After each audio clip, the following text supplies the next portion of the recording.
Kemudian selanjutnya insya Allah kita akan sambung kembali tentang amaliyah di bulan Asyura atau esok.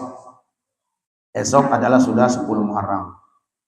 Tentunya ada beberapa amalan-amalan selain yang kita baca tadi.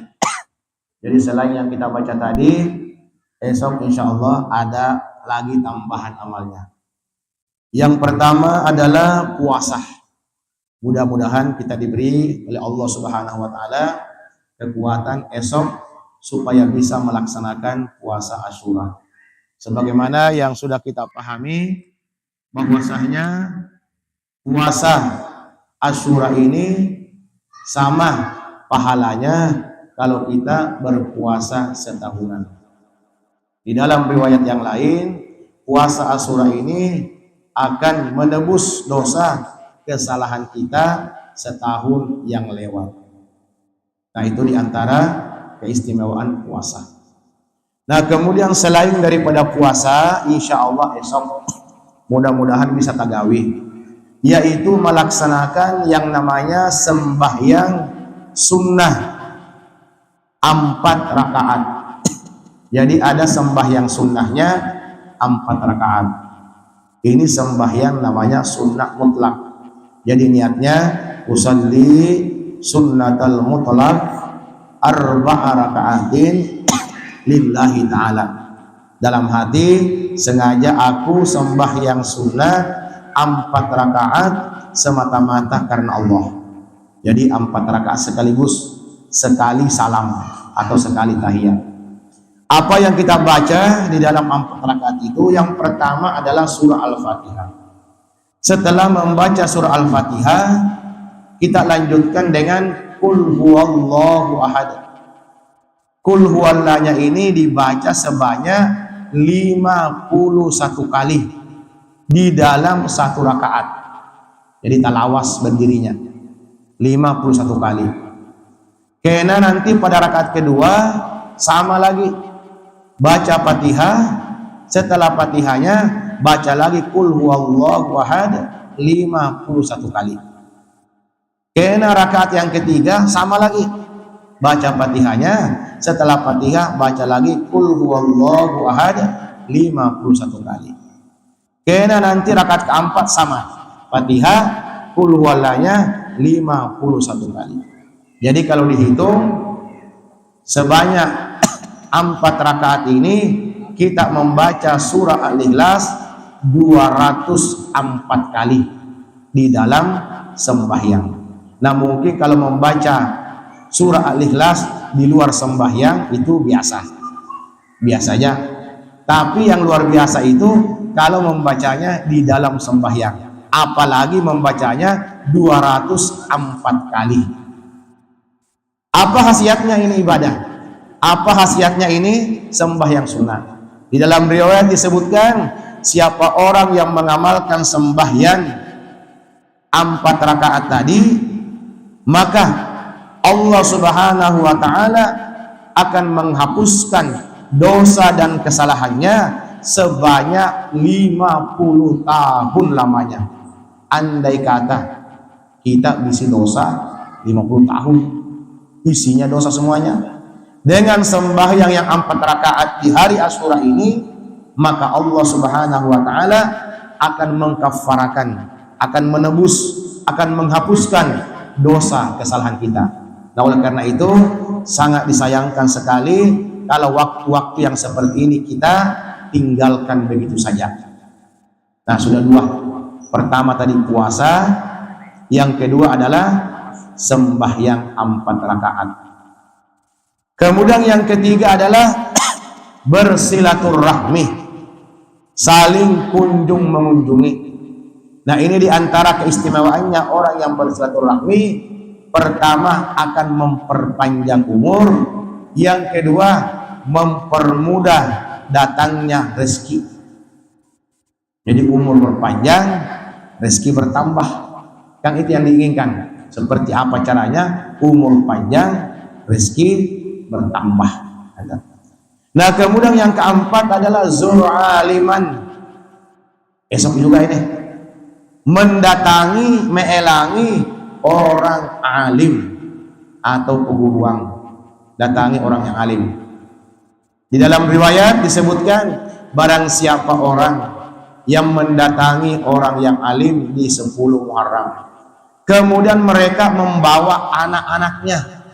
Jadi anak kita dibawahi, cucu kita dibawahi. Apa tujuannya?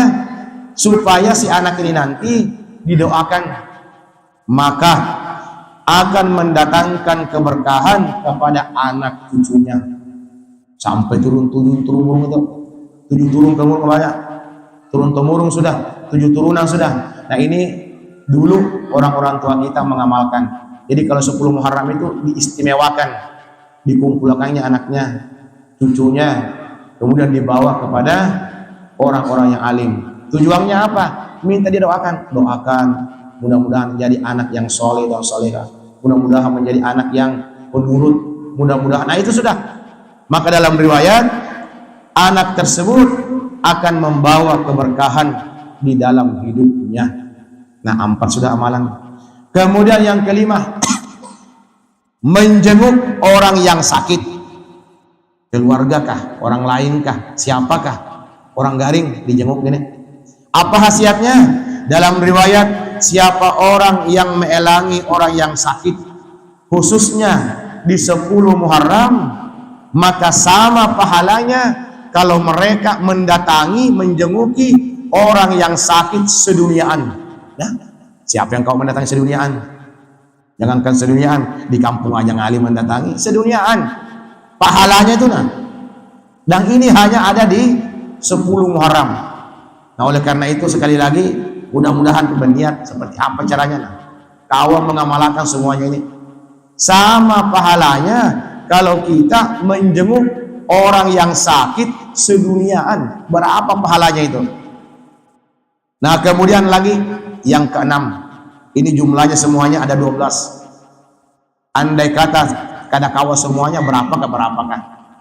Tapi alangkah baiknya kalau kawa semuanya, karena tidak ada yang berat ini. Itu kan mata anak ini, mari kemana mie? Sana dipikulkah, dijunjungkah, di apakah itu barat? Ini kada puasa. Yang penting kada makan, kada minum, selesai. Sembahyang, yang penting jangan berpander, jauhi lah. Silaturahmi, yang penting ada waktu. Mendatangi orang alim, nyamang aja.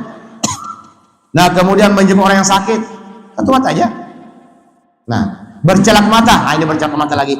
Dalam riwayat, siapa orang yang bercelak mata di 10 Muharram, apakah dia laki-laki, apakah dia perempuan, maka Allah Subhanahu wa Ta'ala akan menjauhkan dari sakit mata di dalam 1 tahun itu.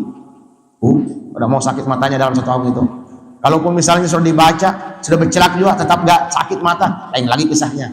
Yang jelas, orang yang bercelak mata di 10 Muharram dijauhkan dari sakit mata di dalam 1 tahun. Nah ini resepnya 10 Muharram. Nah kemudian yang ketujuh, mengusap rambutnya anak yatim. Mengusap rambut anak yatim. Nah ini nanti yang kita akan bicarakan, karena ini identik dengan hari yatim atau lebaran yatim. Itu 10 Muharram. Hari yatiman. Apa nilainya? Disebutkan di dalam riwayat, siapa orang yang berbuat baik kepada anak yatim, misalnya meminyaki rambutnya, maka sama nilainya kalau mereka berbuat baik kepada seluruh keturunan Nabi Adam alaihissalam.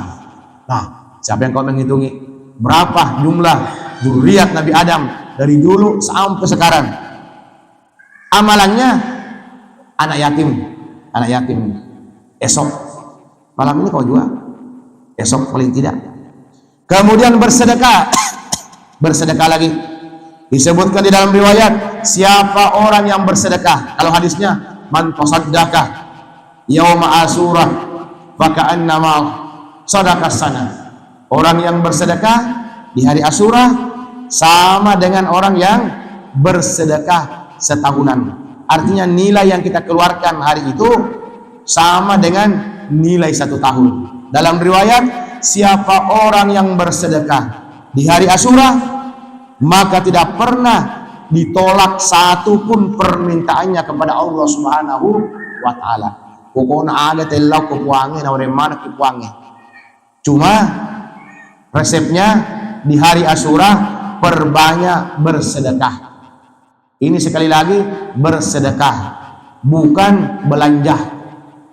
Kalau belanja itu sama dengan namanya, karena kita menukar, orang memberi. Jadi di mana nilai tambahnya? Sedekah.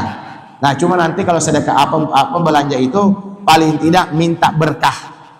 Karena bertepatan 10 Muharram lalu berbelanja. Tapi untuk pahala akhirat tidak ada pahala akhiratnya. Nah, sahabat ada yang itu doi, nah udah barana tahu selesai. Tapi kalau sedekah dijulung duit, tinggalkan sudah. Tak terima Pak, pas sedekahku kurang nih. Ya dia narik kita weh. Itu. Jadi yang dianjurkan itu perbanyak bersedekah. Kalau perlu berapa belanja kita hari itu, segitu juga sedekahnya. Jadi belanja diimbangi dengan sedekah. Siapa yang bersedekah, maka tidak akan pernah ditolak oleh Allah permintaannya. Kemudian yang ke-9, amalan esok, mandi. Jadi ada namanya mandi Asyura. Mandinya seperti biasa, cuma berniat sengaja aku mandi 10 Muharram karena Allah Ta'ala. Cuma ini apa mula capak biluat kalau tu capak kaja lo yawa. Apa khasiatnya dalam riwayat? Siapa orang yang mandi di hari yang ke-10 Muharram, tidak akan sakit orang itu kecuali kematian yang datang kepadanya. Kecuali waktu di mati. Kenapa nih? Kalau salah biasa nih itu. Tapi kenapa Bang Piang bengusang? Nah, ini masalahnya nih. Mungkin waktu mandinya apakah? Nah, tapi sebenarnya yang namanya sakit itu bukan sakit kepala, sakit gigi, sakit parut. Sakit itu di dalam agama adalah orang yang berat melakukan ibadah. Apa enggak yang itu? Ke majelis taklim kada kawa lagi, sembahyang kada kawa lagi, berpuasa Asyura kada kawa lagi, bersedekah itu malasan lagi. Namun magala tahu nah, namun magala. Walaupun orangnya gagah, kuat, tapi ibadah kada kawa lagi, itu yang sakit sebenarnya. Kalau sakit kepala, sakit gigi itu ada masalah itu, gak dibawa mati itu, gak dibawa. Nah, cuma kita ini terlalu apa ngaranya dengan penyakit-penyakit seperti itu Pak. Padahal itu masalah ya Allah salah kurung. Yang menjadi masalah ini zikir kada kawa lagi, berselawat kada kawa lagi, membaca ini kada kawa lagi. Koler itu Bang, lasananya. Maka ngali mencari obatnya kemana? Jadi maksudnya tadi, siapa yang mandi di hari Asyura, maka tidak akan sakit baginya kecuali kematian yang datang kepadanya. Nah, kemudian memperbanyak atau meluaskan belanja keluarga. Wa man wassa'ala 'iyalih wassa'allahu alaih bis sanati kulliha. Siapa orang yang meluaskan belanja keluarganya di hari Asyura, maka Allah akan meluaskan rezekinya setahun yang akan datang. Jadi bandingannya 1 banding 1 tahun. Nah, kemudian yang ke-11 adalah memotong kuku. Nah, jadi kalau kuku tak bajak. Kalau misalnya kada panjang, apakah diandak di situ? Dikanti puara andak ini. Yang penting sebagai tanda bahwa memotong kuku karena sunnah hukumnya. Nah, kemudian yang terakhir adalah membaca Qul huwallahu ahad sebanyak 1000 kali. Mau banyak ngajarnya. Kalau tahu lagi sudah. Nah, itu diantara amalan-amalan yang insya Allah esok bisa kita amalkan di hari Asyura. Sekali lagi, esok itu berkah karena waktunya, dan ini hanya terjadi sekali setahun, hanya di 10 Muharram. Esoknya kan ada lagi. Maka sekali lagi sangat disayangkan kalau 10 Muharram amaliannya kita lepaskan. Dan alhamdulillah tadi sudah kita laksanakan puasanya. Mungkin ada yang sudah berpuasa hari yang ke-9. Mudah-mudahan esok bisa disambung lagi hari yang ke-10.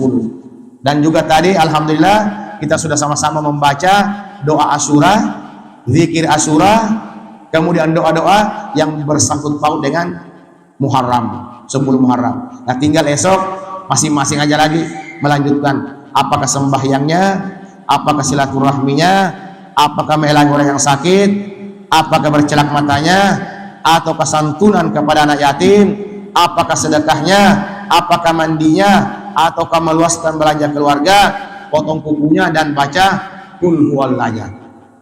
Nah, sekarang kita lihat, karena 10 Muharram ini identik dengan yatim. Jadi ada namanya anak yatim. Sekali lagi, ini anak yatim. Yatim itu anak yang belum balik. Kalau sudah balik, nah itu ampi yatim. Bisa jadi remaja yatim, atau dewasa yatim, atau kai yatim. Ada juga kai yatim. Aku yatim enggak? Kenapa? Abahku meninggal, tapi kan punya sudah bercucu. Wah, itu namanya kai yatim. Nah, jadi kalau kai yatim tidak dapat bagian. Yang dicari adalah anak yatim. Remaja yatim kalau dapat remaja yatim. Dewasa yatim kada juga. Orang tua yatim bang kada dapat juga. Yang dicari adalah anak yatim. Nah, apa kata Rasulullah sallallahu alaihi wasallam? Akhrajal Bukhari. Di dalam hadis disebutkan, ana wa kafilul yatimi fil jannati hakadha. Ujar Rasulullah, ulun, anak, aku ini kata Rasulullah, dan orang yang memelihara anak yatim kena nanti di dalam surga hakadha, betatai. Betatai itu ada riwayat mengatakan ini ibu jari, ini telunjuk. Lalu Rasulullah mengangkat, aku kena di surga seperti ini nah. Lawang orang yang maharagu anak yatim. Ini kan kada pernah berpisah. Dia nasi belangi si cawere kalau dia nak kue, bene mak kue, be mabela. Dua lawan mak kue. Ini metal, kue. Metal kalau bahari, ingat bahari metal. Ini juga rasanya. Kue, mak kue. Ini Rasulullah ibaratnya nah. Ini yang maharagu, artinya tidak ada jarak antara orang yang maharagu anak yatim dengan baginda Rasulullah sallallahu alaihi wasallam. Kalau gitu jar mulai esok mati abahnya jangan di macam-macam nih. Anak yatim. Nah, kemudian di dalam riwayat yang lain, man ala salasata aitam, siapa orang yang maharagu 3 anak yatim. Woi, telu anak bener deh, telu anak yatim. Kana kaman qama lailah wa shoma nahara, maka orang itu sama kalau mereka setiap malam sembahyang malam, setiap hari puasa. Padahal sini kan sembahyang malam, sini kan puasa sunnah, kada, cuma pahalanya sama kalau mereka bangun tengah malam kemudian siangnya puasa. Apa sebabnya? Di rumahnya ada 3 anak yatim. Puasa yang kapan? 1, 2. Kamu pusat dan nih. Mana suaranya parah juga, ditambah jok corong yang gini. Tapi insya Allah malam ini menunya lagi supaya bersemangat. Menunya nih kita dahului dengan bubur Asyura. Jadi sebelum masuk 10 Muharram kita berdahulu buburnya Jadi esok ada persiapan semangat memasuki Asyura karena bubur Asyuranya sudah dapat malam ini. Nah, insya Allah. Jadi hajatan rebo insya Allah malam ini pakai bubur Asyura. Lain bubur Bandung, lain bubur Asyura. Jadi siapa orang yang memelihara 3 anak yatim di rumahnya nih nah, maka sama kalau orang ini setiap malam bangun, siangnya sembahyang puasa. Padahal kada sembahyang sunnah, kada puasa sunnah, tapi sama nilainya. Wagada waraha syahiran sayfahu fi sabilillah, dan sama nilainya kalau orang ini setiap pagi sore mereka pergi berperang di jalan Allah. Sama kalau mereka berperang di jalan Allah, padahal orangnya kada kemana-mana, di rumah aja, tapi nilainya itu nah ini namanya amalan yang tanpa kita sadari kita dapatkan pahalanya. Wa kuntu aba wa hiya fil jannah. Anak. Kemudian kata Rasulullah, aku dan orang yang memelihara anak yatim itu di surga nanti ikhwana, seperti orang yang bersaudara. Bayangkan nak konabita ialah sesurang bede dia kena caranya seperti apa Rasulullah yang dijadikan sebagai saudara. Kama anna hataini ukhtani, lalu Nabi memberi perumpamaan. Seperti apa perumpamanya? Nak kasih lima Nabi tamakwe.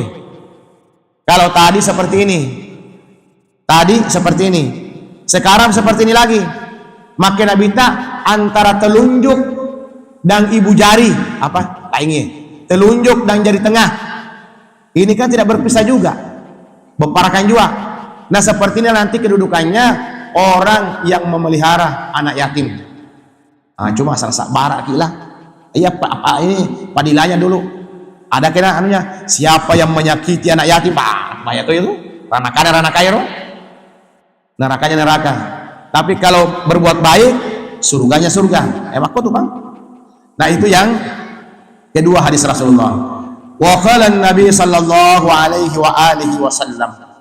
Nah kemudian di dalam hadis yang lain, man qabada yatiman min bainil muslimina ila ta'amih wa syarabih adkhalahul jannatal battah. Kata Rasulullah, siapa orang yang memelihara anak yatim di antara kaum muslimin, misalnya makanannya kah, minumannya kah, adkhalahul jannata al-battah, maka Allah akan memasukkan ke dalam surga secara pasti. Tidak ada lagi yang bisa menghalangi masuk surga kecuali kematiannya. Amatengan namanya bawang benem mati eta surga nah asal tumpi kasih dek nak pertama. Jadi orang yang memelihara anak yatim, misalnya makanannya kah, minumannya kah, maka Allah akan memasukkan ke dalam surga al-battah. Battah itu pasti sudah ya ragu-ragu. Illa ayya'mala dzamban la yaghfarlah, kecuali kalau memang ada dosa besar yang mereka lakukan. Hatta yastaghniya anhu, wa fi riwayah wajabat lahul jannatal battah. Nah kemudian lagi, jadi ini malam khusus yatim, kemudian memelihara anak yatim ini tidak mesti harus serumah kada juga, kada mesti pan dibawa ke rumah kada. Kalau ada rumahnya kena umpah juga ke rumah, ngalikan urusan punya, karena mesti ke rumah. Misalnya piang setiap bulan gesang sekolahnya nah sekian, bajunya nah sekian, gesan tasnya sekian, gesan makanan minumannya dia jadi rumah situ, tapi dibiayai. Kan sama juga memelihara. Atau memang beristilah molahkan rumah yayasan yatim piatu misalnya, nah itu bagus lagi. Ini menonroi. Apa kata Rasulullah? Khairu baitin fil muslimina, sebaik-baik rumahnya orang yang beriman. Paling makan jak boleh. Nah sekarang kita lihat siapa rumah yang paling baik. Apakah yang bertingkat? Tak lihat dulu.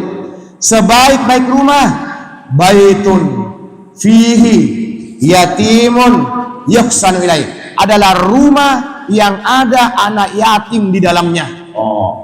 Itu dasarnya menurut agama kita, menurut ajaran Islam. Sebaik-baik rumah yang ada anak yatim di dalamnya. Yuhsanu ilaih, dan mereka berbuat baik kepada anak yatim tersebut. Nah, jadi biar aja rumahnya sederhana aja, rumahnya kamarnya satu aja, lawangnya juga satu aja, tapi ada anak yatim di situ. Nah itu yang terbaik daripada rumahnya ganal, ada dia penghuninya sekali sebulan aja menjenguk, rugi bawang bro, bisa ngajar boleh rumah bawang di seri. Misalnya kalau, nah tetapi sebaliknya, wa syarru baitin fil muslimin, sejelek-jelek rumah. Ada juga rumah yang jelek. Rumah yang mana yang jelek? Baitun, adalah rumah yang di dalamnya ada anak yatim. Ada anak yatimnya juga. Yusa'u ilaih, tapi mereka menyiksa anak yatim. Mereka tidak memperdulikan anak yatim. Jadi kuncinya ini adalah berbuat baik kepada anak yatim, itu yang menjadikan rumah kita baik. Sebab namun kan anak yatim nah kudet tak pada cengi tetap makan sholat kau mulai tetap merusak juga itu. Nah sama dengan masalah umur, sebaik-baik umur yang panjang dan baik amalnya, sejelek-jelek umur panjang juga tapi jelek. Nah, itu jadi baiknya umur itu tergantung amalnya, jeleknya umur itu juga tergantung amal jahatnya. Sama rumah tadi, apabila ada anak yatimnya dan berbuat baik kepadanya, baiklah rumah itu. Tapi walaupun ada anak yatimnya, tapi kalau kita hanya menyakiti, maka tidak baiklah rumah itu. Jadi tergantung kebaikan kita kepada anak yatim tersebut. Wa qala fil khabar, kemudian di dalam hadis yang lain Rasulullah sallallahu alaihi wasallam menyebutkan, inna fil jannati daran yuqalu laha darul farah. Di surga itu ada gedung, nama gedungnya atau bangunannya adalah darul farah, gedung kegembiraan. La yadkhuluha illa man farraha yatamal mu'minin, dan tidak akan masuk ke gedung itu kecuali orang-orang yang pernah menggembirakan anak yatim. Jadi yang kena menggembirakan anak yatim, karena kau masuk ke situ. Tapi orang yang selalu menggembirakan anak yatim, ada gedung khusus disiapkan oleh Allah untuk mereka tempati di dalam surga. Namanya Darul Farah. Nah ini untungnya orang yang selalu menggembirakan anak yatim. Ada jaminannya sudah, jangan takut lagi. Wa qala Abu Ya'la, di dalam riwayat yang lain, ana awwalu may yuftahu lahu babul jannah. Kata Rasulullah, aku kena yang pertama kali akan membuka pintu surga. Jadi pintu surga itu aku yang pertama kali, kata Rasulullah, yang akan membuka. Illa anni ara imra'atan tubadiruni. Tetapi kata Rasulullah, aku melihat ada seseorang perempuan yang ingin mendahuluiku masuk ke dalam surga. Padahal seharusnya aku dulu yang masuk, baru yang lain. Tapi ada perempuan yang ingin mendahuluiku. Lalu Rasulullah bertanya, fa'aqulu malaki wa man anti. Piang ini apa ke sini? Dan piang ini siapa? Ujar Rasulullah. Sebenarnya Rasulullah tahu. Takul, maka perempuan itu menjawab, ana imra'atun ka'attu ala aitam li. Ulung ini dulu ketika hidupku pernah meharagu anak yatim. Nah inilah kata Rasulullah, ada orang yang ingin mendahuluiku masuk ke surga. Siapa orangnya? Mereka ketika hidupnya dulu pernah memelihara anak yatim. Nah ini untungnya lagi, pokoknya malam ini yatim aja terus sambat. Walladzi ba'atsani bil haqq. Kemudian Rasulullah bersumpah. Kalau sumpah itu biasanya isinya penting sekali. Demi Allah, la yu'adzibuhullah yaumal qiyamah, bahwasanya Allah Subhanahu wa taala tidak akan menyiksa pada hari kiamat. Siapa yang tidak disiksa? Man rahima al-yatima, orang yang maharagu anak yatim. Nah, tidak mau disiksa. Allah tidak akan menyiksa orang-orang yang berkasih sayang kepada anak yatim. Wala nalahu fil kalam, dan orang-orang yang lemah lembut terhadap anak yatim. Warahimal yutmah wada'afuhu, kemudian mereka lemah lembut kasih sayang walam yatatawal ala jari, termasuk mereka tidak sombong dengan tetangganya, bifadlillah ala ma atahullah, terhadap apa yang Allah berikan kepadanya. Nah, orang-orang seperti ini kata Rasulullah tidak akan disiksa. Yang kita ambil syahidnya, pelajarannya, bahwa orang yang berkasih sayang kepada anak yatim, lemah lembut, kasih sayang, tidak akan disiksa. Tapi memang berat namanya anak yatim. Anak yatim itu mohon maaf, biasanya tingkah lakunya agak ganjil daripada yang lain. Bukan mencela, tapi biasanya tak keras sedikit, karena memang latar belakangnya gitu. Makanya perlu kesabaran. Kalau masih ada abahnya umahnya, ada wani, karena abahnya bisa, nah itu. Tapi kalau sabar aja, maka jadikan saja bahwa anak ini sebagai ladang amal bagiku untuk mendapatkan surganya Allah Subhanahu wa ta'ala. Sedikit lagi, waman masaha ala yatim lam yamsahullah lam yamsuilallah. Siapa orang yang meminyaki rambutnya anak yatim semata-mata karena Allah, kanat lahu fi kulli sya'rati marrah alaiha yaduhu hasanatun, maka setiap satu helai rambutnya anak yatim itu satu kebaikan yang mereka dapatkan. Bisa dibayangkan berapa jumlah rambut anak yatim. Dalam riwayat, satu helai rambutnya satu pangkat derajat di sisi Allah Subhanahu wa ta'ala. Itu baru rambutnya anak yatim. Nah, inilah diantara beberapa keistimewaan orang-orang yang memelihara atau menyantuni anak yatim. Apalagi sekali lagi esok bertepatan dengan Asyura atau hari yang ke-10 Muharram.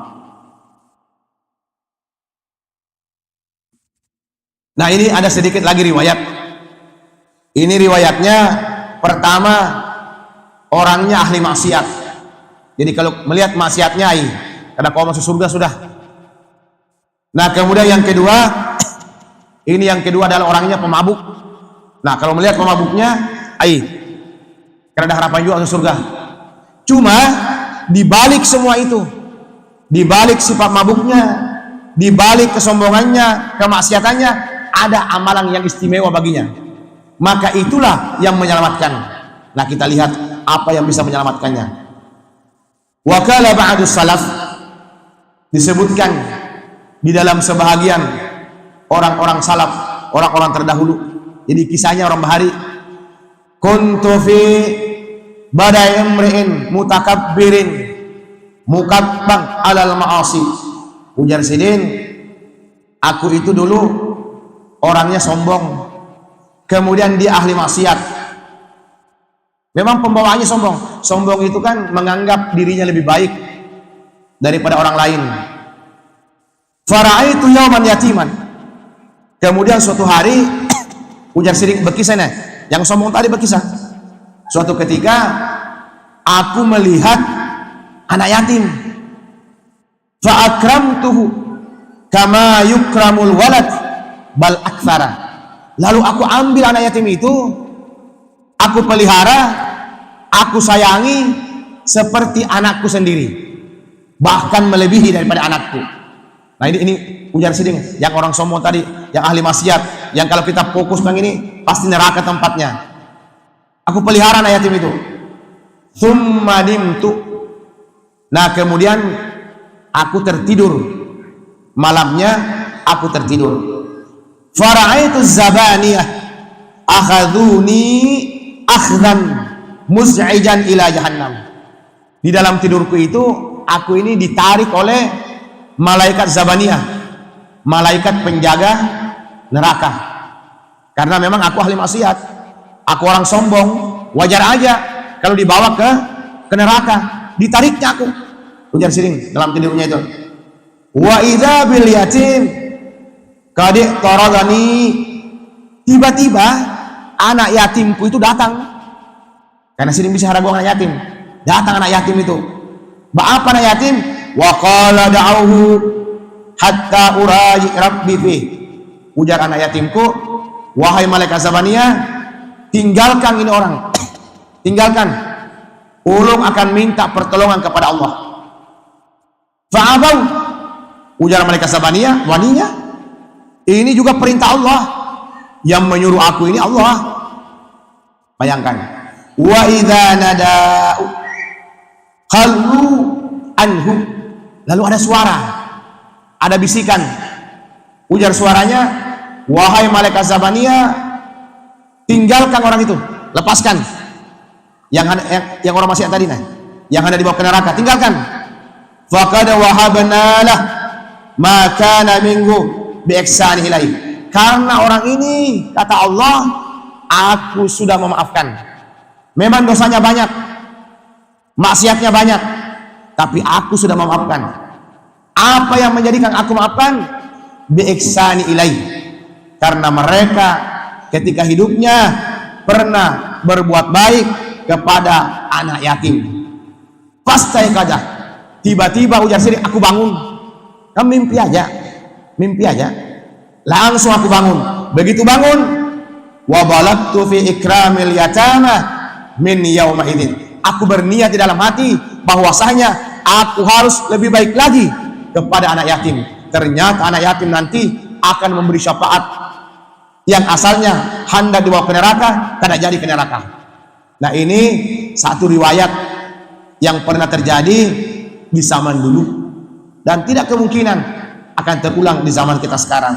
Tinggal keimanan aja bahwasanya berkat anak yatim bisa saja kita terselamatkan dari dosa, kesombongan, dan kemaksiatan. Riwayat yang kedua. Nah, ini kisah pemabuk pulang. Yang paling parah itu sudah sombong, bermaksiat, karena tahu jual lawan anak yatim, makan itu. Oh, benar sudah itu. Ini ada aja baiknya. Nah, sekarang pemabuk. Seperti apa kisah pemabuknya ini? Anna rajulan min munkhimikai fi fasadi mata fi nawahil Basrah. Jadi ini orang berkisah, dulu ada seseorang laki-laki pemabuk, gawiannya merusak aja, lalu meninggal di kota Basrah. Mati, pemabuk mati juga, yang kena pemabuk kan mati juga, cuma cara matinya beda, tempatnya juga beda. Kita lihat dulu ini bagaimana matinya pemabuk. Falam tajid imra'atuhu mayyu'inuha ala hamalil janazah. Begitu meninggal, tidak ada orang yang mau berparak. Nah, karena tahu orang, apa berparak itu? Waktu hidupnya aja mau aku. Jadi begitu meninggal, tidak ada orang yang mau memaraki. Ala hamlil janazah, memandikan kada hakung orang, menyembahyangi kada mau, karena tahu kejahatannya. Likasrati fasfiskihi wa tajahapin nas. Jadi ujar bininya, ini yang berkisah ini bininya, yang meninggal lakinya, laki ulung pemabuk. Begitu meninggal, orang kampung sepakat jangan ada yang melangi, biar aja situ. Nah, ini bahayanya kita kalau sepakat orang kampung ada yang memandi kita, ya kan mungkin mandi seorang. Fasta'jartah hammalain yahmaluna ilal musalla. Sehingga bininya ini mau upah. Siapa yang hakun diupahi, digaji, artinya bawakan laki ulung ini ke musalla, diupah. Sistem upahan sudah. Ngarang upah ini daripada kada berduit, sudah. Kalau diupah bawa aja orang. Para shalla alaihi ahadun.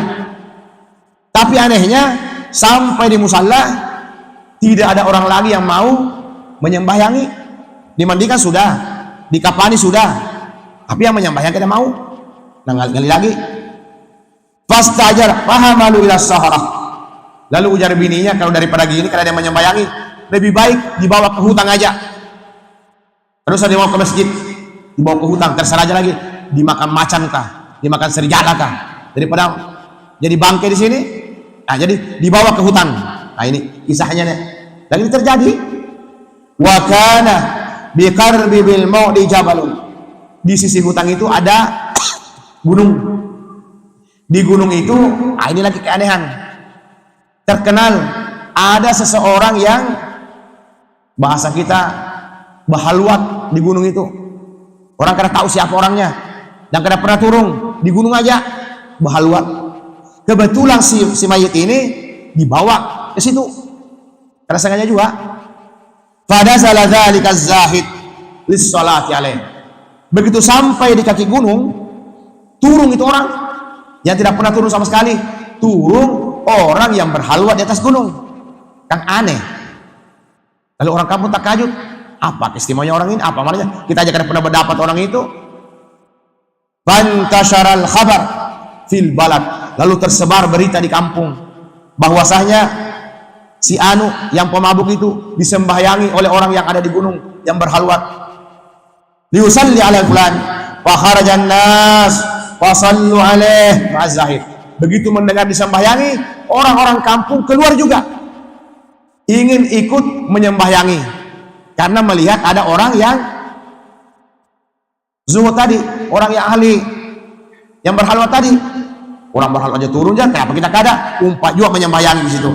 Wa ta'ajjab min salati alaih wa qala lahum innahu qila li fin naum unzila ila mawdi'il fulan tara fihi janazatur rajul laysa ma'aha illa imra'ah. Lalu ditakuni, kenapa yang turun? Maka ini orang banyak mana dosanya, mana pemabuk lagi. Oh, lalu ada isyarat. Apa isyaratnya? Kami dimimpikan. Oh, mimpi sih ya. Nah, ini hidayah juga. Makanya jangan berputus asa dari rahmat Allah. Sebanyak apapun dosa kita, jangan putus asa. Rahmat Allah lebih luas. Yero dosa idik bindui. Yero adam pengenge binduk napuange. Luas Allah rahmatnya dibandingkan dosa kesalahan kita. Yang penting jangan putus asa. Jadi ujar si halwa tadi, qila li fin naum anzil ila mari fulan. Ulung ini guring lalu diberi mimpi, kamu turun, di situ ada jenazah, tidak ada orang kecuali istrinya, kamu sembahyangi karena orang itu memang banyak dosanya, tapi kata Allah aku sudah mengampuni. Yang penting kan sudah diampuni, yang penting dosa sudah diampuni. Fazada ta'ajjuban nas, manusia heran lagi, dari mana mereka mendapatkan diampunan? Maka gaweannya mabuk aja. Fastada'a az-zuhada zawjatu yas'aluha an hali wa kaifa kana siratuhu faqalat kana kama sami'ta tulan nahar bil ma'khuri mas'ulan bi syarabil khamar. Lalu orang kampung ini memanggil istrinya, wahai istri si pemabuk, apa gawi yang laki piang ini? Ujar istrinya, seperti yang kamu lihat, mabuk tuh bang, ya mabuk tuh gawiannya. Faqala undur hal yaqullahu syai'un min af'ar. Kalau pang ada yang lain selain mabuk, kalau ada yang lain kah, apakah? Qala la wallahi illa annahu kana yufiku min kulli yawmin min suqihi 'inda shalat subuh. Cuma ada kebiasaan, apabila dia sadar ampi mabuk nih, langsung mengambil air wudu. Itu pulang orang sahabat sudah sadar, langsung mengambil air wudu, kemudian mengganti sembahyang yang pernah ditinggal. Fayubaddilu thiyaba, diganti pakaiannya, berwudu, sembahyang, thumma ya'ud ila makhul yastaghil bi syurbil lahwi. Cuma anehnya lagi, habis sembahyang mabuk lagi. Umat ya mabuk lagi. Kalau ada yang lain lagi jangan cari pulang, apalagi keistimewaannya laki piang ini, tapi yang paling tahu. Makanya di rumah tangga itu yang tahu laki itu bini, yang tahu bini laki. Makanya jangan sampai laki orang tahu di bini kita tahu di laki orang. Itu namanya terbuka. Kalau laki lawan bini kenapa apa? Ada apa ke situ? Yang penting jangan sampai laki orang tahu di bini kita tahu di laki orang. Nah, ya maksudnya itu. Jadi saling menutupi. Jadi ujar sini, cari-cari lagi, apa lagi laki piang ini. Nah, lalu berkisah bininya, wa kana la yakhlu baituhu mi yatimin aw yatimaini yufaddiluhu ala walali. Cuma di rumah ulung itu ujar siringnya bininya tidak pernah kosong dari anak yatim. Satu kah dua kah pasti ada aja orangnya, walaupun abahnya pemabuk, tapi di rumah tidak pernah kosong dari anak yatim. Artinya maharagu anak yatim. Wa kana yufiku fi asna'i sukri wa baki. Sehingga laki ulung ini yang mabuk rancak berucap.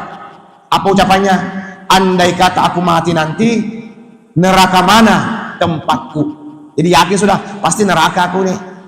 Cuma karena ada anak yatimnya, maka anak yatim inilah yang menyelamatkan dari dosa kesalahannya. Jadi Allah Maha Kuasa aja. Tapi bukan berarti kalau begitu boleh aja kita mabuk, yang penting harapan yatim. Ada pang. Ini kisahnya diselamatkan berkat anak yatim dari pekerjaan mabuknya. Apalagi misalnya orangnya sudah rajin, ada pulang anak yatimnya, itu tinggi lagi nilainya. Nah, dua sudah kisah pemabuk. Yang kedua apa tadi? Orang sombong. Semua diselamatkan dengan berkat anak yatim. Yang ketiga, pokoknya nih malam ini habis-habisan suaranya 10 Muharram. Jadi kita jangan memilih-pilih. Hai kada kawas suara suara. Kada apa-apa. Suara apakah? Yang penting kau keluar. Jadi saksi kita di hadapan Allah. Nah, kalau suara baiknya aja diambil, memilih ngarangnya. Baik kada baikah? Asal bersuara aja. Kecuali kada bersuara. Nah, wa karramahullah liman yukrimu ahli baiti. Allah Subhanahu wa taala akan memuliakan di mana rumah ada anak yatim. Riwayatnya seperti ini. Riwayatnya lagi. Annau kana li ba'di mayasir al-alawiyin banatun min alawiyah. Jadi ini kisahnya Alawin. Alawin itu keturunan baginda Rasulullah. Alwi, keturunan dari Rasulullah itu nah. Habaib atau syaraib. Famata, lalu meninggal suaminya tadi nah. Wastaddah al-fuqara ila rihni min wadni khawfa syama wa dahala masjid baladan mahdura fatarakunna ummahunna fi wa harayat akhtalahunna. Diringkas kisahnya. Jadi waktu itu bertepatan dengan 10 Muharram. Di masjid itu jarang ada orang perempuan masuk. Jarang masuk perempuan di masjid itu kecuali 10 Muharram. Kenapa? Karena digunakan untuk berdoa. Karena dalam satu tahun kan ada 30, di antaranya 10 Muharram. Jadi kisahnya orang ini, perempuan ini meninggal lakinya Habib, bininya Syarifah, punya anak. Fasyaraftu hala falam yusdik wa qala la budda an tuqim 'inda bintah wa qalat ana garibun fa aradahu. Jadi melapor, ibarat kita di RT. Ada PRT, ulung ini punya anak, abahnya sudah meninggal. Jadi bahasa kasarnya, adakah yang ulun bisa dapatkan dari piang wahai PRT? Karena PRT-nya kan kepala di situ atau kepala desanya. Lalu PRT-nya ini pepander. Apa buktinya dulu? Minta bukti. Anak garib, ulung ini orang jauh, karena ada yang tahunya di sini. Tsumma marra bimajusin. Akhirnya kada diberi apa yang mereka minta. Orang kada percaya, dikira main-main aja.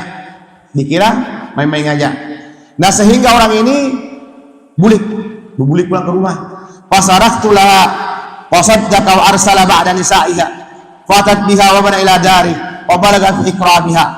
Kebetulan yang mereka lewati itu orang Majusi, bukan lagi Islam. Kalau yang pertama tadi orang Islam, kalau yang kedua ini Majusi.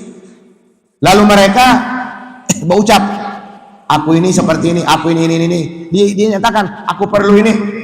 Ujar orang Majusi, kada apa-apa. Apa keperluanmu? Apa keinginanmu? Sambat aja. Padahal kalau dipikir bukan orang Islam. Yang pertama tadi Islam, tapi kada percaya. Yang ianya kan percayanya. Falamma mada nisful lail ra'a dzalikal muslim al-qiyamah. Begitu malam nih, orang Islam tadi, Pak RT tadi memimpi. Apa mimpinya? Wan nabiyyu sallallahu alaihi wasallam ma'qudun ala ra'sihi liwa'il hamdi. Melihat Rasulullah duduk, kemudian di samping Rasulullah ini ada bendera pujian namanya. Wa indahu kasrun azim. Di sisi bendera itu ada gedung, besar sekali gedungnya. Lalu orang itu bertanya, yang Islam tadinya, yang menolak permintaan tadi, ya Rasulullah, liman hadzal kasr? Ini gedung ini ampun siapa? Faqala lirrajul muslimun wahid. Ujar Rasulullah, ini gedung khusus kepada orang Islam yang beriman. Faqala ana muslim. Lalu orang itu menyahut, ulung ini orang Islam, ulung ini orang beriman. Faqala Rasulullah, maka Rasulullah menjawab lagi, akim indil battah. Apa buktinya? Dibalik tadi, kalau tadi waktu orang meminta, aku ini orang sakit, aku orang ini akan percaya. Apa buktinya jangan sakit? Nah sekarang ini gedung khusus kepada orang beriman. Ujar sidik, aku orang beriman. Ujar Rasulullah, apa buktinya kau beriman? Nah lalu keganangan sudah. Ini sama mimpiku yang kenyataan. Fatakhayyara, mereka bingung. Wa qassalahu sallallahu alaihi wasallam khabar al-alawiyah. Lalu Rasulullah mengingatkan, ingatlah semalam ada orang kalau yang mati lakinya membawa anak minta lawang piang, tapi piang bawa pada, apa buktinya? Nah sekarang ulung kata Rasulullah bertakun juga, apa buktinya bahwa kamu beriman? Fantabahar rajul fi gayatil hazani wal baqa. Langsung bangun. Ini kan mimpi. Bukan mimpi ya. Tapi di zaman Rasulullah mimpi. Lalu bangun dari mimpinya. Begitu mimpi menyesal, menangis. Lalu dicarinya, mana orang Majusi yang menolong orang yang janda tadi atau yang pisah anak tadi. Dicarinya. Fa aba fatalabaha wa qala qad lahatni min barakatiha wa qala alfa dinar. Ujar orang Islam tadi, aku ganti duitmu menjadi alfa dinar, 10.000 dinar. Dinar itu sudah emas, jadi uangnya emas, mata uang emas. Bayangkan emas diolah duit 1.000 dinar. Makanya ada ayat 1.000 dinar. Kalau cuma ayat 1.000 dinar itu biar berapa kali dibaca, kalau kada bertakwa kepada Allah kada jadi. Makanya formulanya wa may yattaqillah yaj'al lahu makhraja. Siapa yang bertakwa kepada Allah diberi jalan. Jadi kalau kada bertakwa biar 1.000 kali dibaca ayat dinarnya kada mau. Intinya takwanya juga. Jadi ujar Islam tadi, aku menukari, aku ganti duitmu 10.000 dinar. Wasillim hunna ilaih. Serahkan itu pahalanya kepadaku. Ujar orang Majusi, fa'aba, ulung kada hakun. Fa'arada ayyukrihan faqala lahu alladhi turidu ana al-haqqu ilaih wal kasru lati ra'aytu finan kuli kali. Bahasa kita, bapak juga piang, karena mungkin juga piang dapat ini karena piang bukan orang Islam. Ini khusus untuk orang Islam. Faqala, maka berucap si binian tadi, apa? Berucap orang yang Majusi tadi, apa ujarnya? Faqala atafakhru alayya bislami fa wallahi ma nimtu ana wa ahlu dari hatta aslamuna kullah ala yadil alawiyah. Tidakkah kamu ketahui bahwasanya mulai malam tadi aku tidak tidur kecuali masuk ke dalam Islam berkat daripada ibunya anak yatim tersebut, atau berkat anak yatim yang ini aku dimasukkan ke dalam Islam. Jadi bahasa yang kita ambil bisa saja yang asalnya ampun kita di surga diambil oleh orang lain. Gara-gara apa? Karena tidak memperdulikan anak yatim. Dan bisa saja kalau dilihat orangnya dosanya simbanyakan, tapi karena dia menyayangi, menyantuni anak yatim, maka bisa saja mereka mendapatkan bahagian di dalam surganya Allah. Jadi tidak ada yang mustahil bagi kita. Intinya yatim ini adalah jalan kita menuju surganya Allah Subhanahu wa taala. Wa qala na'am ya Rasulullah, al-qasru laka wa li ahli darik fansarafal muslim wa bihi min al-qabati wal his ma la ya'lamu illallah ta'ala. Nah, inilah beberapa riwayat-riwayat yang menunjukkan bahwa bagaimana seharusnya kita berbuat baik kepada anak yatim. Sekali lagi, tidak ada orang yang ingin jadi anak yatim, tapi seperti itulah kehidupannya. Rasulullah ingat, Rasulullah lahir dalam keadaan yatim. Mungkin kita ingat Siti Khadijah, begitu juga. Maka dengan demikianlah Rasulullah sangat sayang kepada anak yatim. Maka orang yang menyayangi anak yatim pun nanti akan berkumpul bersama baginda Rasulullah Sallallahu Alaihi Wasallam. Dan mudah-mudahan apa yang kita dengar, apa yang kita pahami berkat 10 Muharram, Allah Subhanahu Wa Taala membukakan hati kita untuk selalu berkasih sayang kepada anak yatim terutama khususnya.